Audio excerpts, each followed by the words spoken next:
reporters and all the civilians, journalists, a lot of people in prison. So we need them back.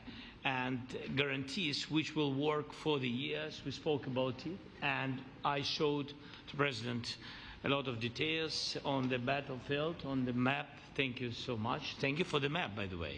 Good map. It was great. Yeah. I'm thinking how to take it back. We'll get you. No. I think that we had constructive, specific meeting, and I'm very thankful to all the leaders who are here, and you help a lot, and so we are happy that we have such big unity today. Thank you, Mr. President. Thank you very much, for hosting us. Mr. President. I think you'll see that President Putin really would like to do something else. I think when we set that up, when we do, I think it's going to be when, not if. I think you're going to see some really positive moves. I know there's over 1,000 prisoners, and I know they're going to release them. Maybe they're going to release them very soon, like immediately, which I think is great. But we're going to set that up today after this meeting. So very good and great remarks. I appreciate it. Mark, as head of NATO, maybe you could say a few words, please. Yes, I will be very brief. I really want to thank you, President of the United States, dear Donald, for the fact that you, as I said before, broke the deadlock, basically, with President Putin by starting that dialogue. And I think it was in February that you had the first phone call, and from there we are now where we are today. And that is, I think, if we play this well, we could end this. And we have to end this. We have to stop the killing. We have to stop the destruction of Ukraine's infrastructure. It is a terrible war. So I'm really excited. And let's make the best out of today and make sure that from today onwards we get this thing to an end as soon as possible. I really want to thank you for your leadership, what you are doing for Volodymyr, but of course also all the European colleagues. It is really crucial. And the fact that you have said I'm willing to participate in the security guarantees is a big step. It's really a breakthrough, and it makes all the difference. So also thank you for that. Well, NATO also has agreed from 2% to 5%, which is something that is a massive amount of money. And it's 2% that wasn't always paid to 5% that is paid.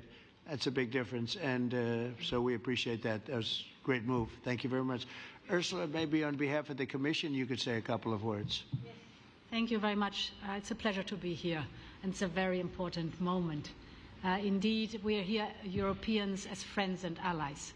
We had a fantastic NATO summit. Together as the two largest and biggest economies in the world, we had the largest trade deal ever agreed.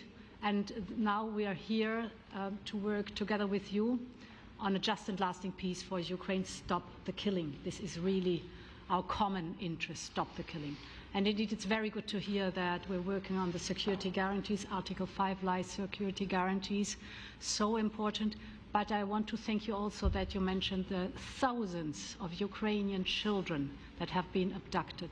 And as a mother and grandmother, every single child has to go back to its family. This should be one of our main priorities also in these negotiations, to make sure that the children come back to Ukraine, to their families. Thank you. And we did. I was just thinking we're here for a different reason, but we just a couple of weeks ago made the largest trade deal in history. So that's a big thing, and congratulations. That's great. Thank you very much, Ursula. Mr. Chancellor from Germany, a very great leader. Mr. President, dear Donald, many thanks for having us today. I think this is extremely helpful that we are meeting and hearing that the two of you are having such a good meeting today here in Washington. The next steps ahead are the more complicated ones now. The path is open. You opened it last Friday. But now the way is open for complicated negotiations. And to be honest, we all would like to see a ceasefire, the latest from the next meeting on. I can't imagine that the next meeting would take place without a ceasefire. So let's work on that, and let's try to put pressure on Russia, because the credibility of these efforts we are undertaking today are depending on at least a ceasefire from the beginning of the serious negotiations from next step on. So I would like to emphasize this aspect and would like to see a ceasefire from the next meeting, which should be a trilateral meeting wherever it takes place. Well, we're going to let the president go over and talk to the president, and we'll see how that works out, and if we can do that. I will say, and again I say it, in the 6 wars that I've settled, I haven't had a ceasefire. We just got into negotiations, and one of the wars was, as you know, in the Congo was 31 years long. Another one that we settled last week with 2 great countries was 35 years going on, and we had no ceasefire. So if we can do the ceasefire, great. And if we don't do a ceasefire, because many other points were given to us, many points were given to us, great points. Please, Georgia, go ahead. Well, thank you very much, Donald, Mr. President, for hosting us today in this important meeting. And I think it is an important day, a new phase, after 3 years and a half that we didn't see any kind of sign from the Russian side that there was a willing for dialogue. So something is changing, something has changed, thanks to you. Thanks also to the stalling in the battlefield, which was achieved with the bravery of Ukrainians and with the unity that we all provided to Ukraine. And the reason why I mention it is that we also have to remind that if we want to reach peace and if we want to guarantee justice, we have to do it united. So that's why it's a very good day, the one we are in. You can obviously count on Italy as it was from the beginning. We are on the side of Ukraine, and we do absolutely support your efforts towards peace. We will talk about many important topics. The first one is security guarantees, how to be sure that it won't happen again, which is the precondition of every kind of peace.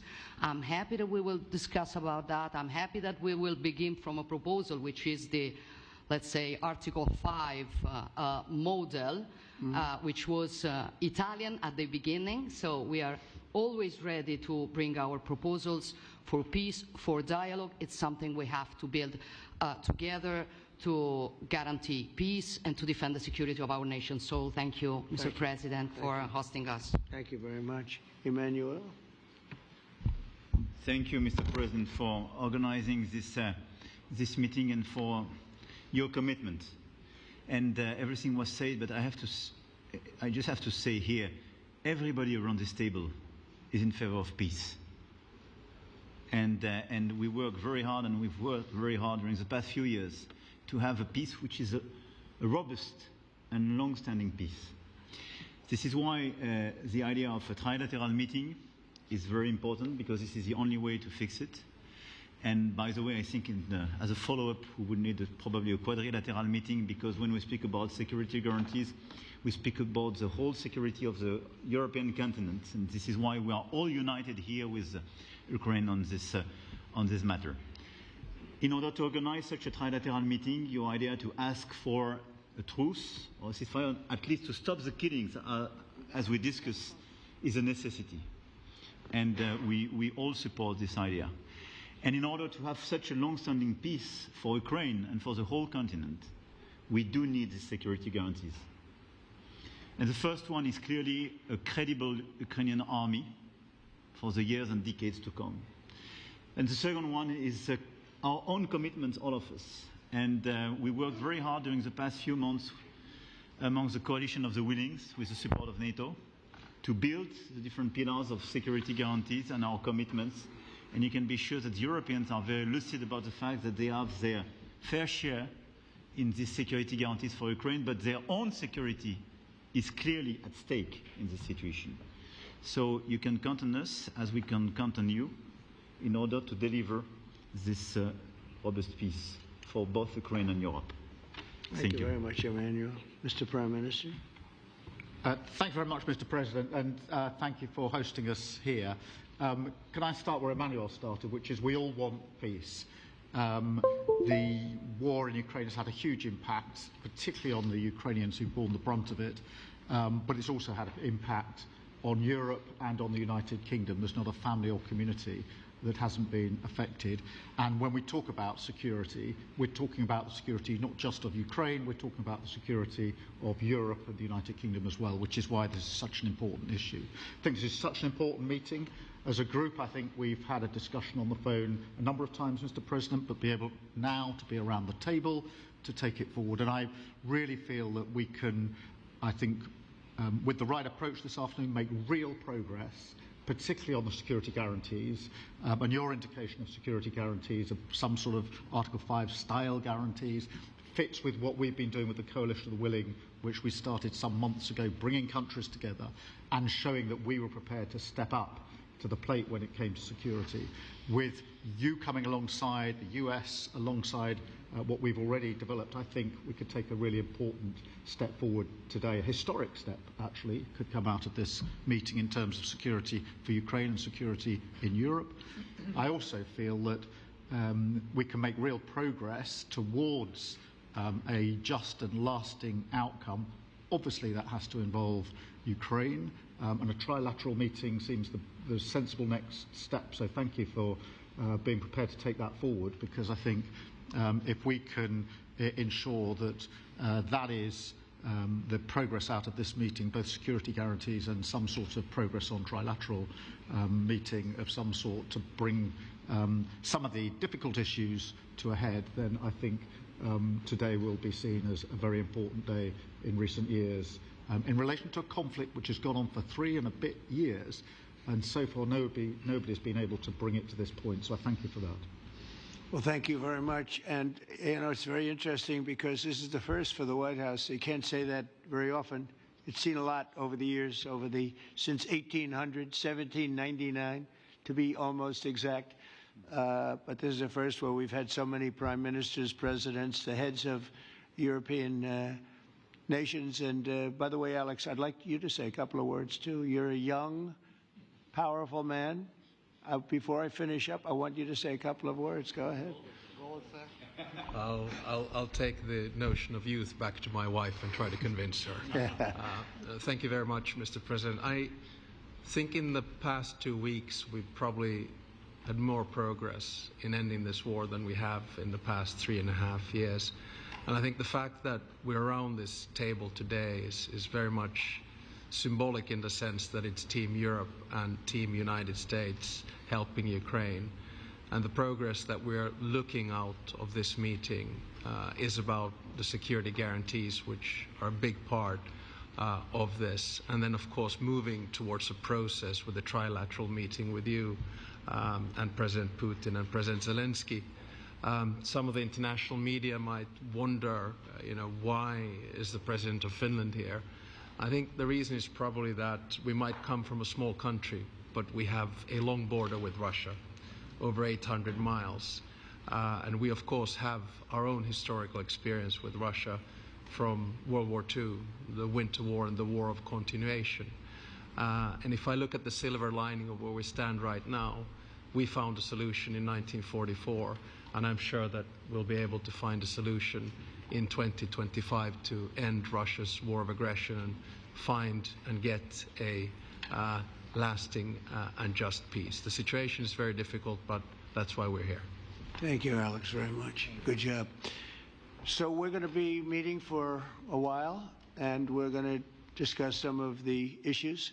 And I don't think there's any issue that's overly complex. It's at a point now where people want to do things. I really do believe. I've known him for a long time. I've always had a great relationship with him. I think that President Putin wants to find an answer too.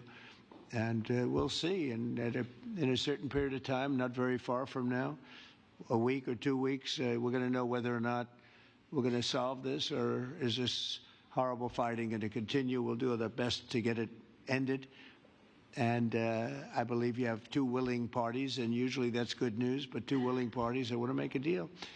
And we'll journey together, and we'll go over, and we'll see if it can be done. And it's possible it might not be able to be done. On the other hand, it's possible it will, and we're going to save thousands and thousands of lives a week. And so it's something we really have to do. And, or at least we have to give it our best. It's all you can do. You can give it your best. But I think we may have a very good outcome. So I want to thank you all, and the media, I want to thank you. We're going to be staying here for a little while. Then we're going to walk over to the Oval Office, and we're going to have another little discussion about similar matters. And then they're going to go home to their great countries and report. And I'm going to remain here and work, and you're going to go and work. We're all going to be working. We may be in a different location, but that's what we know how to do is work. But I want to thank the media. Has been actually very fair, generally speaking, very fair.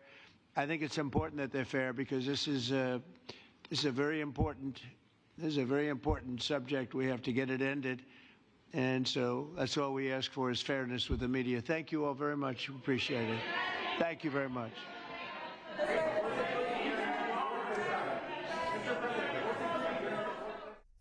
President Trump convening today with European leaders, and this time including Ukrainian President Volodymyr Zelensky, all at the White House to discuss a possible pathway to peace in the Russia-Ukraine war. Just last week, President Trump sat down with Russian President Vladimir Putin in Alaska with the same goal. Earlier today, in the Oval Office, President Trump and President Zelensky met and exchanged words. They answered questions from reporters. We'll show that to you in just a moment after a quick reminder that you can hear more about today's summit and offer your thoughts, your reaction during our Washington Journal program that gets underway live at 7 a.m. Eastern tomorrow morning on C-SPAN. I'll look now at that Oval Office meeting with President Trump and President Zelensky earlier today. It's about 25 minutes.